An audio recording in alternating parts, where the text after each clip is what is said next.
Welcome to the Experience Strategy Podcast. I'm Aranza Savas, an expert in behavior change and motivation. I'm here with Joe Pine, the author of The Transformation Book and so many other bestsellers, and Dave Norton, an experience futurist. The transformation economy. Damn Thank you, it. Dave. Thank you, Dave, for yes. The Substack is Transformations book. The book That is the too. Transformation. He's author of both of those things. That's right. I wasn't wrong. One's a Substack. Guess which one? By the way, Substack news. Yesterday, I got the notice that my Substack is the 30th fastest rising Substack in the health and wellness category. Nice. Congratulations. Oh. Thanks. It was a nice moment.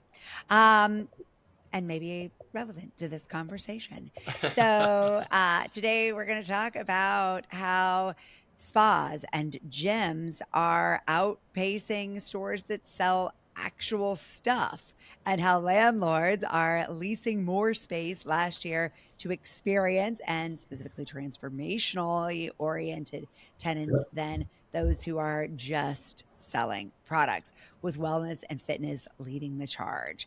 Really excited to have this conversation with the two of you. So, Joe, I want to kick things off with you today. You've been such a vocal advocate for the pace of the transformation economy. So what did this mean to you when you read this latest report? It's like, wow, because this is something I've been predicting for a long time. Mm-hmm. And I always say I'm not a futurist, but occasionally I do make predictions, because when they're like really obvious that this is going to happen, and this is one where I have said for a long time that eventually in shopping areas, particularly malls, this includes others than malls themselves, and I think it's already happened in malls, is that the percent of places, and particularly the percent of square footage, is going to be far more in experiences and transformations, transformative experiences, than in selling goods and even services. And that's exactly what this shows. It's for the first time ever that what they classify as services has greater presence than stores selling goods. Mm-hmm. Now, of course, when it says services, it's this much services, it's this much experiences, and it's not the same amount of transformations. It's a very small amount of services. It reminds me, we did an episode, if I remember right, we did an episode where this I talked. Audio, by the way, Joe, so you'll have to explain that a little bit. Explain what? This much, and this. Well, they need to come over and watch it on YouTube. So imagine a little bit of services, but a lot more experiences and transformations. Let's put it that way. There you go. The Economist last October, I just got back a few weeks ago from Monaco, to interrupt myself, where I spoke at the Forbes Travel Guide Summit. And it was high-end hospitality as well as luxury goods, but only luxury goods manufacturers which are getting into luxury experiences, which means almost all luxury good manufacturers were there as well, because they're all doing it. And so the Economist had this article last October about high net worth luxury. Yep. Or the very high end of luxury. And what they showed is they had a chart that I'm going to draw with my finger, but I'll describe it, right? that luxury goods and what they call services were rising, pretty almost, fairly fast paced until about COVID. And ever since COVID, the goods have actually gone down. That the price of them, this is the price of them has gone down in high-end luxury, while services shot up, right, even farther. It's just like an amazing bifurcation when we came out of COVID in that. And then I really look at it, I says, those aren't services, those are experiences. High net worth people, they don't buy services because they got all their butlers and everybody already taking care of their pilots and yacht captains that are already taking care of that. They don't need to buy any of it. And I got a kick out of it is that a month or two later, they had, maybe it was less time, but they had the reporter doing a TikTok video of it. And in the TikTok video of it, they specifically changed services to experiences, right? And in the article, it's like this article also. Although it says services, every example is an experience or a transformative experience, right? Wellness being a big part of it, and facials and gyms, as you say, and so forth. So it's just part of this trend that you see over and over again, that people prefer experiences over things, and they're increasingly preferring transformative experiences over experiences and things. And they spend more money on transformations and services or experiences even. Exactly. Yeah. No, I think you're exactly right, and you are a futurist. And He just looked in his crystal ball and confirmed let's that. well, let's talk about that for a second, because you did predict a lot of these things. So what's interesting, if we look back, is it took longer for retail to come around the malls than we originally thought, than you originally thought, and those of us that were following along. Oh, they still haven't originally, right.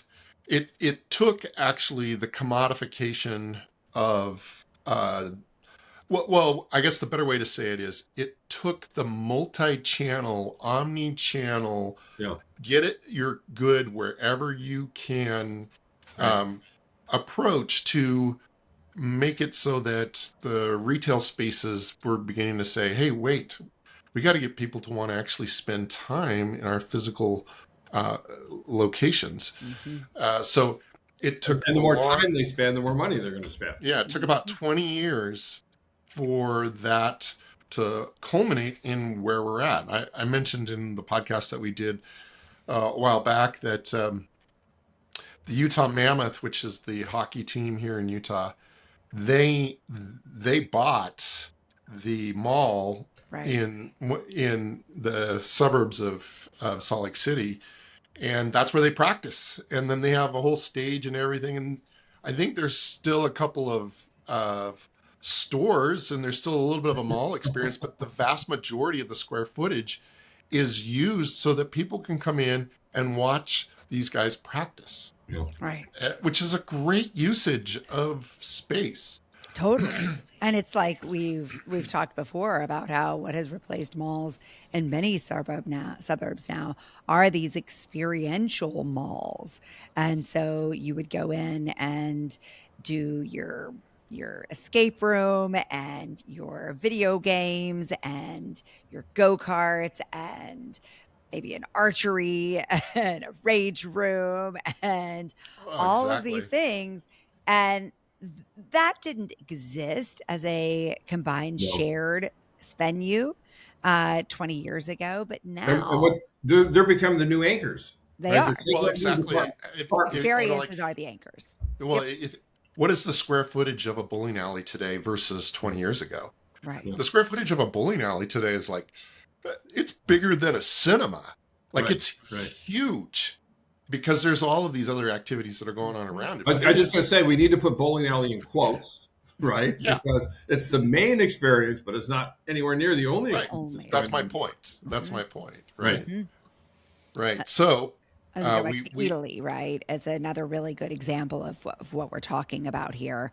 And I know you like to use this example a lot, Joe, but they were early leaders in this experiencification and transformification of retail.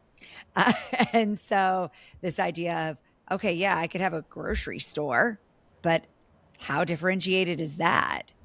And what made it differentiated was, what if I could go and learn how to cook these foods and eat these foods and be immersed in what felt like a travel experience as a part of a shopping experience? And then I'd be willing to pay even more for the groceries. Bonkers. Right. Another case example of what we're talking about, when the experience economy first was articulated by Joe and Jim, one of the first things that Nike did was they had these flagship experiences that they created. They got, we've done a lot of talk about how those disappeared and why they disappeared. At the exact same time that Nike was experimenting with retail experiences and having basketball courts and so forth, Red Bull was starting to get into the event space as well. You look at the different trajectories of those two companies. Right. Red Bull is now basically an experience company it's a fantastic case study. It has so much relevancy and compelling stuff that's going on. Nike is still competing in the athletic wear category with so many different competitors. And yes, they've got a good brand, but I just don't think they're nearly as relevant today as they No, were 20 years ago. Mm-mm. no. I can still remember the second Nike Town. The first one was in Portland. It's sort of more of a test case, I always thought, but on Michigan Avenue in Chicago. And the first time I encountered was walking down the street and seeing a line form out of a retail store, which I had never seen before. There's queuing, with the stanchion and so forth. And I thought, well, okay, this must be some admission fee experience that they're charging for, and they weren't, which is mistake number one. But it was because it was filled to capacity, and they couldn't let people in until people left. But they didn't get the idea that it really is about the experience, that they really should be charging admission to go in there, and therefore make an experience that was worth an admission fee, which the original Nike Town was, with basketball courts, with events going on and so forth. And I remember, I go to Chicago once or twice a year, and I'd go back there. And every time I go, there were the goods were impinging on the floor space of the experiences, right? The exact opposite of what we see in this article about the floor space of experiences exceeding that of the goods. And that's because they had a mindset, right? They measured based off I of, just lost Joe. before I was rudely interrupted. But Yeah, so you're exactly right. thank Go you. ahead. So We can here's what stop I'll now. say We can is, stop now with that statement. Let's just stop there. here's what Okay. I'll say. If you want to sell products right now, the way to do it is to sell Right, experiences. right. And if you want to sell even more products, sell transformation, right? Because big part of what you're often doing in a transformation is you are showing what the effect of your product is. Mhm. So let's say you sell shampoo or shaving cream or I don't know, whatever it is that you're selling. I want you to show me how those products work. I mean, we did a spa day the other day and we all walked out with so many different products because they had just been used on our faces. And we suddenly saw firsthand how freaking luminous we looked when we actually did more than just rinse our faces with CeraVe. Right. And, I think that's the potential for so many of these companies is to think really big in terms of the transformations they can provide and how they can trickle those down into meaningful product and service experiences that ultimately increase their bottom line. And not just in the short term, but in the long term, because we know that transformations are expected to be long-term effects, but they're also often long-term engagements. And so you actually create a more sustainable business model for your company that way. And for those watching on YouTube, can we start a GoFundMe to get Dave some shaving cream? Oh, come on. He Wow. likes this He rugged look. I He ran wants s- to be a he tech bro. Yeah. he I'll went defend after you, Dave. he went after you last episode. Now he's going after me. So so uh, here's another element that we should bring up, and that is social media. Social media is an experience platform as well. Yes. I mean, we don't think about it as it, but it It is. is. It is absolutely. Totally. And what product is successful without influencers? Like there's certain investors that will not even consider investing in your product unless you've nailed your influencer and identified them, right? And influencers are in the experience business, right? I think of Mr. Beast, which I didn't know anything about him until he had his own reality game show, and now we're watching him. But my kids all knew everything about him. So when we consider all of the different ways in which people are consuming solutions, in today's world, advertising is such a tiny, tiny part of what is actually happening.